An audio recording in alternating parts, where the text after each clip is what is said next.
Hello class, good morning. Hindi cities के दौरान के अंतर्गत हम काव्यखंड का दौरान कर रहे हैं। काव्यखंड में हम पाठ 12 माखनलाल चतुर्वेदी जी का अध्ययन कर रहे हैं। माखनलाल चतुर्वेदी जी की कविता हम कैदी और कोकिला का अध्ययन कर रहे हैं। तो कैदी और कोकिला के लिए मैंने आपको कल बताया था कि माखनलाल चतुर्वेदी जी की अधिकांश जो रचनाएं हैं वो राष्ट्रीयतावादी की हैं। उन्होंने राष्ट्र के ऊपर और क्रांति की ज्वाला मतलब क्रांति की ज्वाला को उकसाने के लिए हमेशा वो राइटिंग करते थे। उनकी लेखनी में जो ताकत थी वो जब भी कोई रचना कलमबद्ध करते थे तो पाठकगण अपना आप ही एक क्रांति, एक उत्साह, एक जोश के अंदर भर जाया करते थे। पहले मैं आपको कविता का कुछ पद्य भाग पढ़ के सुनाती हूँ। कैदी और कोकिला का जो पहला पद है, क्या गाती हो, क्यों रह रह जाती हो, कोकिल बोलो। तो एक बार क्या हुआ कि जब वो मैंने आपको बताया कल कि अनेक बार उन्होंने जेल यात्राएं की। जब अनेक बार जेल यात्राएं की तो रात्रि में जब वो अंग्रेजों की जेल के अंदर थे तो एक कोकिल यानी कि कोयल रात को आ जाती थी वहाँ और वो बोलना शुरू करती थी। तो उससे उन्होंने वार्तालाप करना शुरू कर लिया। जब वो उनसे बातचीत करने लगे तो वो कोयल वहाँ आना शुरू हो गई। तो कोकिल से बोलते हैं, कोकिल बोलो तो क्या लाती हो, संदेशा किसका है, कोकिल बोलो तो हम सब इसका आपको भावार्थ भी करवा रही हूँ साथ ही साथ। स्वतंत्रता के लिए संघर्ष करने के कारण कवि को अंग्रेजों के कारावास में कैद किया हुआ था। एक रात एक कोयल की उनको खूब सुनाई पड़ती है। कोयल हमेशा वैसे दिन में कूकती है, गाती है, मतलब कूकना माने गाना या बोलना। लेकिन कवि को जब वो रात को गाती है, रात को कूकती है तो कवि को बड़ा बेचैनी होती है। कवि उसकी कूक पर कहता है, हे कोयल, तुम कहो तो सही कि तुम क्या गाती हो, तुम बार बार क्या गाती हो, क्या तुम हम क्रांतिकारियों के लिए कोई संदेशा लाई हो। ये देखो, ऊंची काली दीवारों के बारे में, डाकू चोरों बटवेरों के डेरे में, जीने को देते नहीं पेट भर खाना, मारने को नहीं देते तड़प तड़प रह जाना। क्या तुम हम क्रांतिकारियों के लिए कोई संदेशा लेके आई हो, और यह इशारा बता दो कि तो यह किसकी ओर इशारा तुम कर रही हो, किसके लिए तुम गाना गा रही हो। कहती है, ऊंची दीवारी काली दीवारों के घेरे में डाकू को कह रहे, इस क्रांतिकारी हम क्रांतिकारियों को इस जेल की ऊंची काली दीवारों के घेरे में कैद किया हुआ है।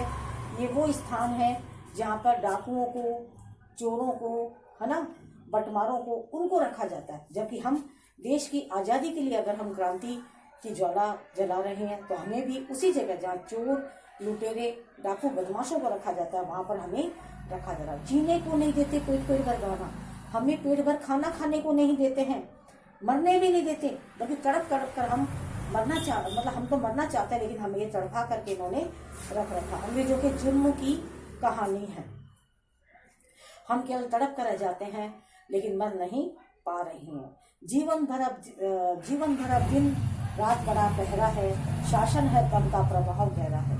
कि अंग्रेजी सरकार ने गहरे अंधेरे में हमें डुबो दिया है, चांद भी डूब चला है, हम लोग निराशा भरी काली रात में, तम मन काला अंधेरा, हम निराशा भरी काली रात में जी रहे हैं।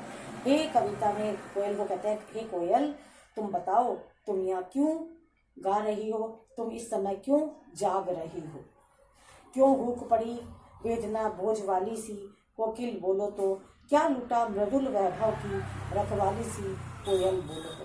कि बोझ वाली जो तुम्हारी वेदना है, जो तुम भूख कर रही हो, कूक कर रही हो, कूक के अंदर तुम्हारी भूख सुनाई हमें दे रही है। तो तुम जो भूख रही हो, तुम जो कूक रही हो, तुम मृदुल वैभव की रखवाली करने वाली हो, तुम इस समय क्यों कूक रही हो। तुम बताओ, असल में क्या कोई खजाना लुट गया है, या कोई तुम्हें आधी रात को भी इस समय बहुत परेशानी है। तुम बताओ तुम क्यों कूक रही हो। इस तरह से कवि ने अपनी वेदना इस कविता के माध्यम से प्रकट की है।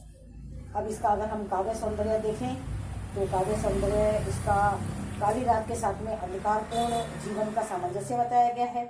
अंग्रेजों द्वारा स्वतंत्रता सेनानियों पर किए जाने वाले अत्याचार बताए गए हैं। कोयल क्रांति की प्रेरणा देने वाली है। अनुप्रास और उपमा अलंकार आए हैं और सहज सरल भाषा मुहावरों का सुंदर प्रयोग किया गया है। इस कविता के माध्यम से कवि अंग्रेजों के अत्याचारों से तो हमें अवगत करा ही रहे हैं और कवि साथ में ये भी कह रहे हैं कि अपने देश के लिए अगर हमें कुछ भी करना पड़े, अपने देश की आज़ादी के लिए अगर हमें त्याग और बलिदान देना पड़े तो हमें पीछे नहीं हटना चाहिए। कवि कहते हैं कि काली रात के समान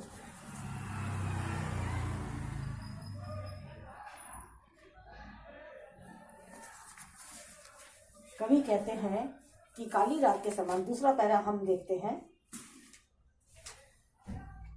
क्या देख न सकती जंजीरों का गहना, हथकड़ियां क्यों या ब्रिटिश राज का गहना। कह रही क्या तुम हमारे हाथों में जंजीरें नहीं देख पा रही हो?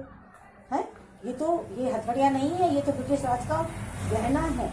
कोलू का चरक चूं जीवन की तान, गिट्टी पर अंगुलियों ने लिखे तान। कोलू का बैल जब होता है तो वो जब चलता है तो चरक चूं की आवाज करती है, जीवन का तान बन गया।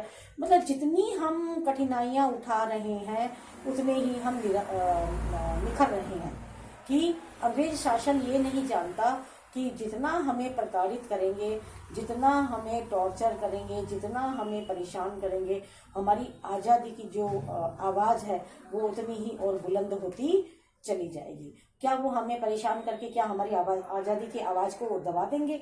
नहीं, हम वो सेनानी नहीं हैं जो उनकी प्रताड़ना के आगे हम आज़ादी की बात को भूल जाएं। हम आज़ादी का तराना गा रहे हैं और गाते रहेंगे। अंतिम समय तक हम आज़ादी का तराना गाते रहेंगे। कह रहे हूँ मोट खींचता हुआ पेट पर जुआ, खाली करता हूँ ब्रिटिश अकड़ का कुआ। दिन में करुणा क्यों जगे रुलाने वाली, इसलिए रात में गजब ढा रही भाली। कवि कहते हैं कि हम अंगुलियों पर जब अंगुलियां मानो गीत लिखती हैं तो हम ऐसा लगता है कि कुएं में पानी निकाला जा रहा है। जब चरकचू की आवाज़ जब आती है ना, जब इसकी तो ऐसा लगता है कि हमें कोई कुएं में से पानी निकाला जा रहा है। यह ब्रिटिश अकड़ है जिसे हम धीरे धीरे नष्ट कर ही देंगे। हम अगर उनकी जिद है तो हमारी भी जिद है। वो हम भारतीयों की जिद नहीं जानते, हम उनकी जिद को धीरे धीरे खत्म कर रहे हैं। अंग्रेजों की अकड़ धीरे धीरे नष्ट हो रही है। अरे सजने वाली कोयल, अरे गाने वाली कोयल, अरे मतवाली कोयल। कवि ने उसे कई बार संबोधन किया। अरे सजने वाली कोयल, अरे मतवाली कोयल, अरे गाने वाली कोयल। तुम सोचती होगी कि दिन में हमारे प्रति करुणा क्यों जगाई जाए, है ना, कि दिन में तू नहीं आती है, रात को आती है। तू सोचती है दिन में हमारे प्रति करुणा क्यों जगाई जाए, इसलिए तुम रात को कूक कर गजब ढा रही हो। रात के इस शांत समय में अंधेरे को भेद कर क्यों गा रही हो। विद्रोह और क्रांति के बीच चुपचाप ऐसे क्यों रो रही हो। कुछ बताओ तो सही तुम, क्या बात है जो तुम हमें जगाने के लिए आई हो। एक और पैरा है। काली है तू रजनी भी काली, कोयल तू काली है और रजनी माने रात, रात भी काली है। तू भी काली और रात भी काली। फिर शासन की करनी भी काली। अंग्रेज जो शासन है, अंग्रेज जो सरकार है, उसकी करनी भी काली। काली कहर कल्पना काली, मेरा काल कोठरी काली। सब कुछ काला है। काली लहर जो अंग्रेजों का जो शासन है वो काला है। मेरी काल कोठरी काली है, टोपी काली है, कमली काली है। कमली माने कंबल, है ना। मेरी लोह श्रृंखला काली, सब कुछ काला है। मेरी जो लोहे की जंजीरें है, श्रृंखला माने जंजीरें, वो भी काली है। पहरे की हुंकृति बाली, हुंकृति माने हुंकार करना, चैलेंज करना, ठीक है, चैलेंज करना। किस पर ए गाली ए आली, किस पर एक गाली आली। ये लोग गालियां निकालते थे। अंग्रेज के जो भी पहरेदार होते थे, अंग्रेजों के जो भी ब्रिटिश के जितने भी वो थे, वो हम इंडियन को बहुत बुरा भला कहते थे और केवल एक ही बात कि तुम हमारे गुलाम बने रहो, जो कि हमें मंजूर नहीं था। जिस काले संकट सागर पर मरने की मदमाती कोकिल बोलो तो, अपने चमकीले गीतों को क्यों कर हो तैराती कोकिल बोलो तो। कह रहे हैं जिस स्वतंत्रता संग्राम में हम जी रहे हैं, जिस स्वतंत्रता संग्राम के लिए हम अलग जगा रहे हैं, वहाँ यहाँ पर जो हमें बंदी बना लिया है, इस बंधन के अंदर, कवि कहते हैं कोयल से, इस समय सर्वत्र इस बंधन में, कहाँ पर, जेल में, आज़ादी के लिए आए, हमें कोई फिक्र नहीं है। हम सबसे संघर्ष करना जानते हैं। इस समय सर्वत्र यहाँ काली माँ छाई हुई है।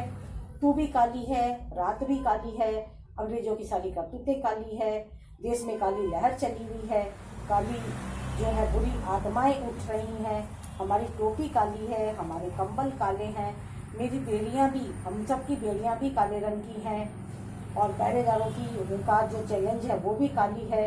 वो बात बात पर गालियाँ देते हैं, वो काली करतूत करते हैं।